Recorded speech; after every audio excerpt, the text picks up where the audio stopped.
जय हिंद। कभी ऐसे सोचे हैं कि बहुत बड़ा बड़ा जो पहाड़ होता है, पर्वत होता है, वो कभी नीचे में धंसता क्यों नहीं? और नदी जो होता है वो तो पहाड़ को काटते काटते नीचे लेके आता है, पत्थर सब, फिर उसका हाइट कमता क्यों नहीं? और भी देखते कुछ दिन बाद पहाड़ का हाइट बढ़ता रहता है ना? ऐसा देखते तो इसका जो कॉन्सेप्ट है ना, ये किस लिए होता है ये तो सोचे भी नहीं हम लोग, शायद सोचे नहीं। तो आज उस टॉपिक में थोड़ा सा चर्चा कर लेते हैं, तो जानेंगे पहाड़ का हाइट क्यों नहीं कमता है, और भी जितना सारा सब्सटेंस है वो अपने जगह एक हाइट में कैसे खड़ा रहता है। तो ये जो कॉन्सेप्ट है ना, इस कॉन्सेप्ट को जानने के लिए हम लोगों को जानना पड़ेगा आइसोस्टैसी, और इसका मीनिंग है भू संतुलन। जैसे देखिए, कभी कभी ऐसा होता है, एक एग्जाम्पल के थ्रू ले लेते हैं। जैसे एक बाल्टी पानी आप ले लिए, पानी के अंदर थोड़ा थोड़ा छोटा छोटा करके टुकड़ा लकड़ी का टुकड़ा आप डाल दिए। जब लकड़ी का टुकड़ा नीचे में जाएगा तो उसका कुछ सब्सटेंस ऊपर में रहेगा और कुछ सब्सटेंस नीचे में आ जाएगा। तो जितना सब्सटेंस उसका नीचे में आएगा ना, तो वहाँ का जो पानी रहेगा वो पानी को क्या करेगा, हटा देगा, साइड में हटा देगा, और वो पानी साइड में जाके ऊपर में आ जाएगा। इसीलिए देखते हैं कि बाल्टी का पानी थोड़ा सा ऊपर आ जाता है लकड़ी देने में या कोई भी सब्सटेंस देने में।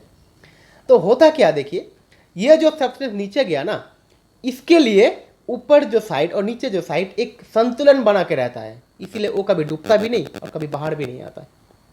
अब देखिए होता क्या है, जैसे हम लोग इंटीरियर ऑफ द अर्थ जब पढ़े थे, उसमें उसमें 3 स्तर लेयर हम लोग पढ़े थे। फर्स्ट लेयर जो था वो था हम लोग का अर्थ क्रस्ट, सेकेंड लेयर जो था वो था हम लोग का मेंटल, और थर्ड लेयर जो था मतलब एकदम नीचे में जो लास्ट लेयर जो होता है वो था कोर। तो सेकेंड लेयर जो होता है मेंटल, उसमें 100 मीटर से 250 मीटर तक एक लेयर मिलता है। उस लेयर में थोड़ा स्लीपरी टाइप का कुछ सब्सटेंस है, पिच्छिल टाइप का, लिक्विड फॉर्म में रहता है। वो जो है ना, उसको कहते हैं एस्थोनोस्फीयर। उस एस्थोनोस्फीयर में ही सारे चीज़ जाता है, और जाने के बाद क्या करता है, वो अपना जड़ें दबा लेता है। मतलब ये जो लकड़ी है, तो मान लीजिए इसको लकड़ी, तो लकड़ी का ऊपर का पार्ट, नीचे का पार्ट सोच लीजिए, यहाँ पे एस्थोनोस्फीयर है। तो ये क्या करेगा, लकड़ी जब जाएगा तो एस्थोनोस्फीयर तक जाएगा, उसके बाद वो तैरता रहेगा। ठीक है, कोई साइंटिस्ट ऐसा भी बोला कि उसके नीचे भी जाता है, लेकिन बाद में हम लोग चर्चा करेंगे। आप ऐसे सोच लीजिए कि जो एस्थोनोस्फीयर तक जाता है उसमें क्या करता है, तैरता रहता है। अब देखिए, जब ये लकड़ी नीचे में जाएगा, है ना, जब नीचे में जाएगा तो ये तो थोड़ा सा ऊपर से नीचे में घट गया, मतलब उसका हाइट कमना चाहिए, उसका हाइट डिक्रीज होना चाहिए, लेकिन डिक्रीज होता क्यों नहीं? देखिए क्या होता है, जब ये नीचे जाता है ना, तो यहाँ का जो एस्थोनोस्फीयर था वो तो साइड में चला जाता है। अभी 2 सब्सटेंस मान लीजिए, एक लकड़ी एक लकड़ी यहाँ पे, लकड़ी यहाँ पे। तो पहला लकड़ी जब नीचे जाएगा तो सब्सटेंस जब साइड में चला जाएगा तो ये सब्सटेंस क्या करेगा, फूलेगा ना, ऊपर में आने का कोशिश करेगा। तो यहाँ पे जो लकड़ी रहेगा उसका नीचे में एक प्रेशर क्रिएट होगा, और उस प्रेशर के बदौलत वो जो लकड़ी रहेगा वो थोड़ा सा ऊपर में आ जाएगा। तो इसीलिए उसका हाइट जैसे रहता तैसे रहे, मतलब बढ़ता है लेकिन घटता नहीं। और जैसे ही बढ़ता है, ऊपर से नदी आता है, उसको काटते काटते नीचे लाता है, मतलब ऊपर से नदी काटता है, नीचे से प्रेशर से वो बढ़ता है, इसीलिए सेम रहता है। इसी लकड़ी के हिसाब से भी सही सेम होगा।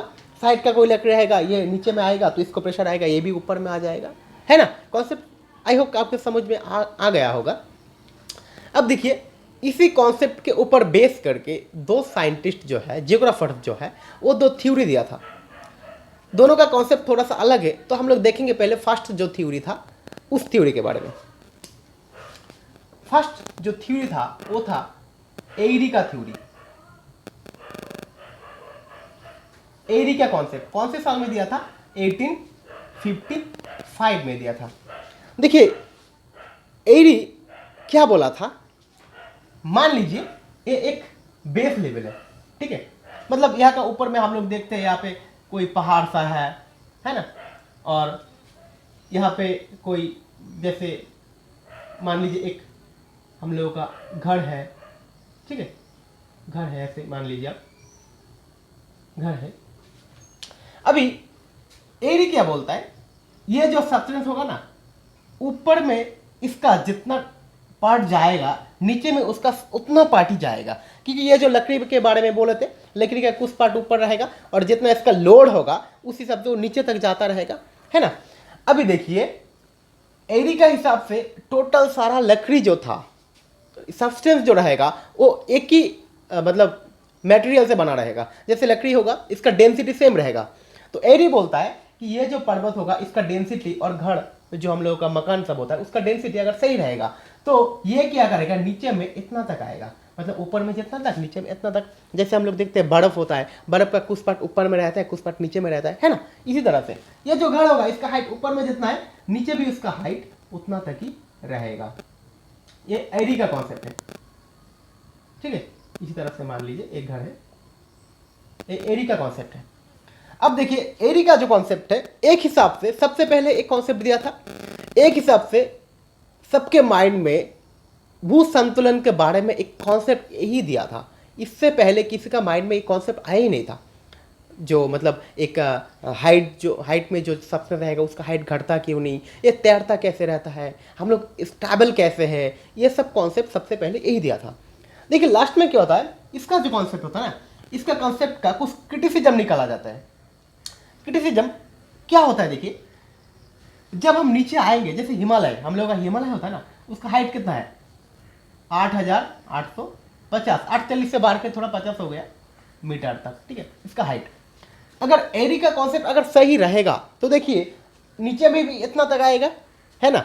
लेकिन जितना आप मिट्टी का नीचे जाइएगा उतना क्या करेगा, उतना क्या होगा आपका, देखिए टेम्परेचर बढ़ता रहेगा। अगर टेम्परेचर ज़्यादा बढ़ जाएगा तो ये वाला पोर्शन जो होगा नीचे वाला, मतलब जितना नीचे जाएगा तो बढ़ता रहेगा, तो नीचे वाला पोर्शन तो लिक्विड हो जाएगा ना, लिक्विड फॉर्म में आ जाएगा ना। तो लिक्विड फॉर्म में अगर आ जाएगा तो ये कॉन्सेप्ट कैसे सही हो सकता है, मतलब नीचे वाला पोर्शन तो आपका लिक्विड फॉर्म में आ गया था और ऊपर वाला पोर्शन आपका था, तो इसका कॉन्सेप्ट से बोला गया था कि ऊपर में जितना रहेगा नीचे भी उतना रहेगा।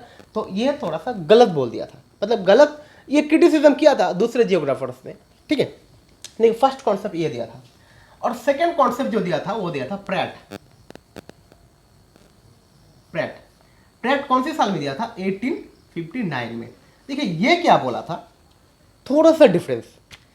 ये क्या बोला था, देखिए एक मान लीजिए आप, ये एक बेस लेवल है, ठीक है। बेस लेवल जो है ना, इसमें क्या है, यहां पे क्या है, एस्थोनोस्फियर। एस्थोनोस्फियर कितने हाइट में रहता है, कितने डेप्थ में रहता है, 100 से 250 तक। ये क्या बोलता है, ऊपर में चाहे जितना भी ऊंचा क्यों ना हो, ऊपर में चाहे जितना भी ऊंचा क्यों ना हो,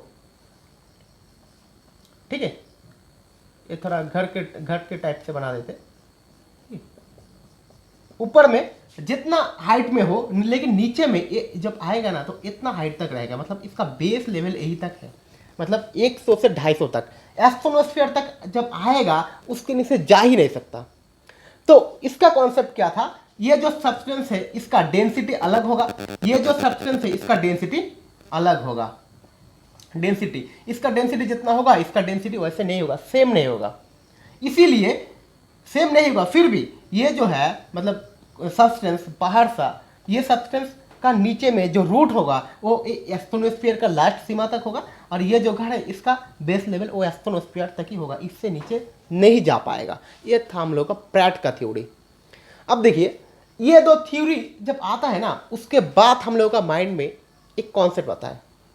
कॉन्सेप्ट क्या, कि इस दोनों के पहले हम लोग कभी सोचते ही नहीं थे कि हम लोगों का मतलब घर है और हम लोगों का जो माउंटेन सब कुछ है सब्सटेंस, वो सब्सटेंस कैसे तैरता रहता है, और वो सब्सटेंस का हाइट हम लोगों को घटता क्यों नहीं। क्योंकि जब घटता है थोड़ा सा नीचे जब आ जाता है ना, फिर भी नीचे वाला तो प्रेशर क्रिएट करता है, क्योंकि जैसे बोले थे ये लकड़ी थोड़ा सा नीचे जाएगा तो वो तो पानी को हटाएगा, और वो वाला पानी साइड में जाके ऊपर में प्रेशर क्रिएट करेगा। इसी तरह से वो वाला साइड, इस पानी का ऊपर में जो चीज़ रहेगा वो वाला क्या होगा, थोड़ा सा ऊपर में आ जाएगा, इसको भी कोई प्रेशर देगा, मतलब साइड का कोई चीज़ अगर नीचे जाएगा तो पानी आएगा तो इसको प्रेशर देगा, ये भी उठा रहेगा।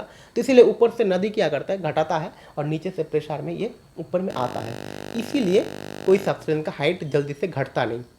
अगर ऐसा होता कि घट जाता तो इतना दिन में क्या होता कि हिमालय का जो हाइट है वो जीरो में आके बेस लेवल मतलब सी लेवल तक आके पूरा खत्म हो जाता, लेकिन खत्म हुआ नहीं।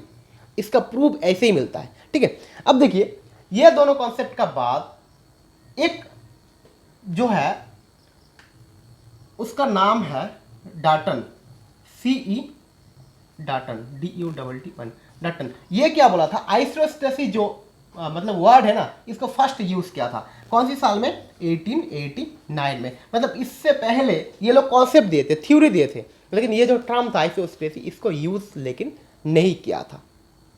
ठीक है, तो आज भू संतुलन का एक छोटा सा पार्ट, एक छोटा सा टॉपिक हम लोग समझ लिए, और आई होप कि आप लोगों को ये टॉपिक अच्छे से समझ में आए होंगे। फिर भी अगर आप लोगों को कहीं पे कोई दिक्कत है, समझ में नहीं आया होगा, तो कमेंट कीजिए, हम छोटा सा एक वीडियो बना के आप लोगों को समझाने का कोशिश करेंगे। तो मिलते हैं किसी नेक्स्ट क्लास में, तब तक के लिए जय हिंद।